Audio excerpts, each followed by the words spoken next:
class, and then you get a couple hours off. And there's a lunchtime class. You get a couple hours off, and there's 2 classes at night three classes at night back to back. It was like 4:30, 6, and 7:30. That's what it was. And he ran them right up against each other. You put some time between classes. He had them right up against each other. And that's another thing about studios, is that it depends on where you're located and what your demographic is as to what times you can have classes. Mm-hmm. Some people won't get out of work at 4:30. You just don't have anyone in that. So, you know. That's a big San Francisco thing, 4:30. Yeah. I mean, I don't know anywhere else. It was really popular there. Those 2 classes, the 4:30 and the 6, were really popular. And Larry taught them, but yeah, they were really popular. And then you get a couple hours off, and then well, not off. We would do office stuff, and I'll describe that in a minute. But then we're basically signing in people. And after that, everyone would leave, and then the cleaning people would show up, and I lived there, so I'd be there while they cleaned up. But during the off time, you know, we would be selling manuals. We'd be, you know, answering emails. At one point, we were setting up in It's Yoga Vancouver. So I was supposed to go open It's Yoga Vancouver.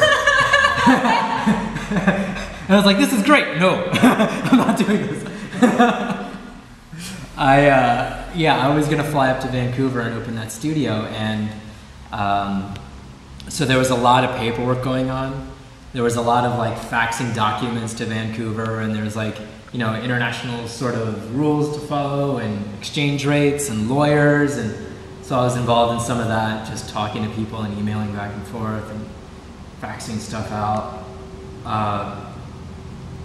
You know, like when I was living at the monastery, the shit would frequently hit the fan. Like, you know, every 36 hours or so, something would happen. You're like, oh my gosh, you have to solve this problem. Someone stole the parrot. Oh no, what are we gonna do? You know? We had a pet, what was it? An Australian cockatoo.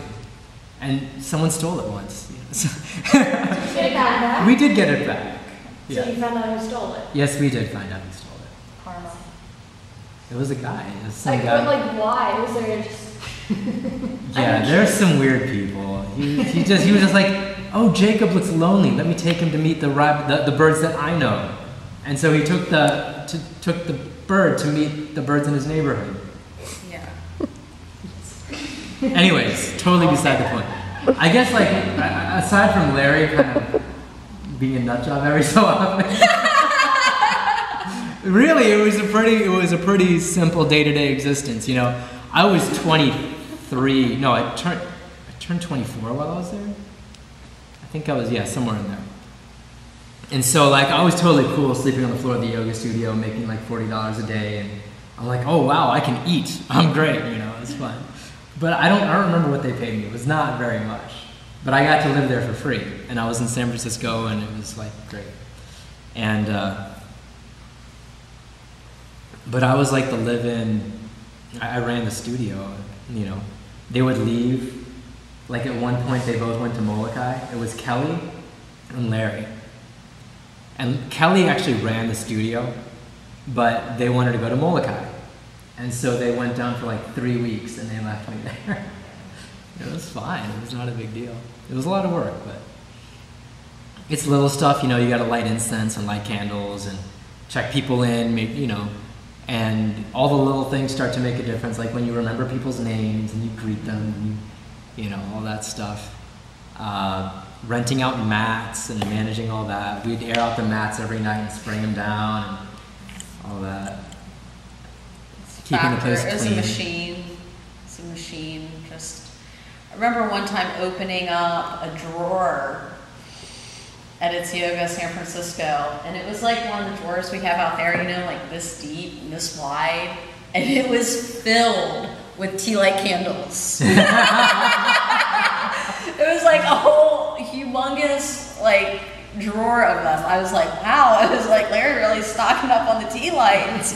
Well, you know, it was like we used them. It was like me though. Like because every time we went to Bed Bath and Beyond, I'd buy as many as I could because what people would do is even if you tell them not to, they'd be like, we need to light candles, and they'd light like 97 candles along the wall. and you're like, oh my gosh, I'm the one who has to go and buy those, but whatever.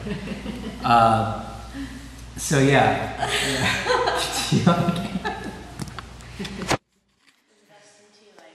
Yeah, you need your tea light candles and like one of those little aromatherapy infuser things, and I don't know, a little altar. Yeah. But studios, yeah. I mean, it's very different. Like in India, you know, there are a lot of people who teach only by donation. Pattabhi Jois is very different, because when you go there, it was $550 a month for the first month. Then after that, it was like $300. That's when I went. When you went, they wanted to charge you more. Oh yeah, they wanted to charge me like over. And he was dead though. Yeah, after he had passed. Yeah, it was when like we went down there together. It was like $1,200 or $1,400 for the whole month. They wanted me to commit. Yeah, it was crazy. For training or just for class? Just for class. Just for waking up in the morning and going into Pattabhi Jois's studio for Mysore practice. Wow. But when I went, it was $500 a month. Now, I'm from the same part of India, right? My dad grew up in Mysore. And I was born in Bangalore, right? So I speak a little bit of the local language. So I go to him like, hey, come on, I'm from down here. Yeah. How about we drop it down to 500, you know? Because I had traveler's checks. So like 500 is easy. He did not say a word. He didn't look at me. He's like, I will get my $550. He will walk out that door. He was, and the other thing, it's weird with Pattabhi Jois. Like I can tell stories about both of them. And I don't have the highest opinion of Pattabhi Jois in some ways. In some ways I do, in some ways I don't. But there was while I was there, before I actually started taking class there, a little off topic, stop me. There was a guy there about the same, maybe he was in his late 20s, I don't know. He was from Israel. He had moved to India and he was living in India for an extended period of time. He'd been there several years at that point. He was living at an ashram, so he had no income. An ashram it's a monastery, basically. So he got to live there for free. He would work in exchange. That's what I did in Florida. I lived there for free and worked in exchange. And so he had zero money. He had nothing, right?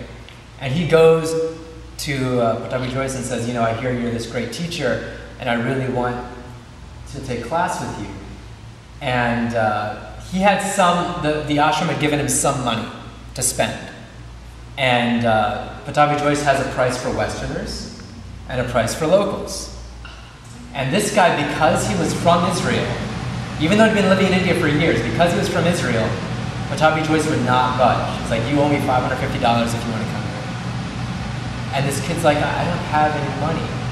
And he's like, no, I'm sorry. And again, wouldn't look at him.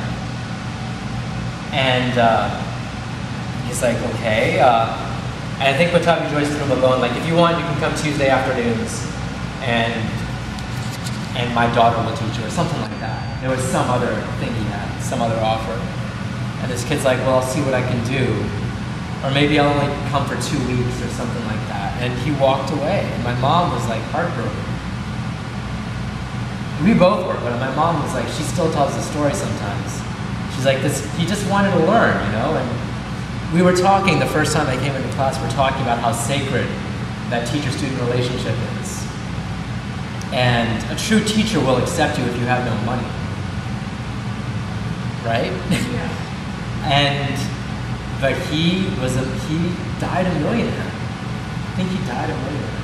Because he would come here and charge loads of money. He charged tons over there. He died a millionaire, and then Sharath started traveling with a billionaire and bought Sharath an island. Sharath has a whole island. He's like my size. What does he even matter? He has like an island, like it's just like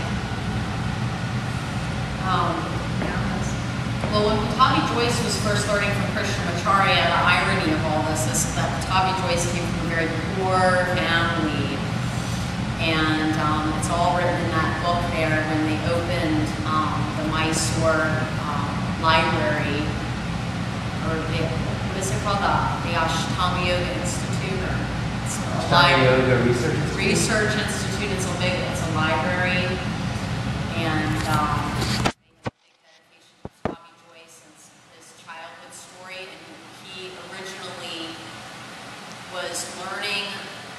Krishnamacharya saw Tommy Joyce and he saw how poor he was and did not want Tommy Joyce having to steal food.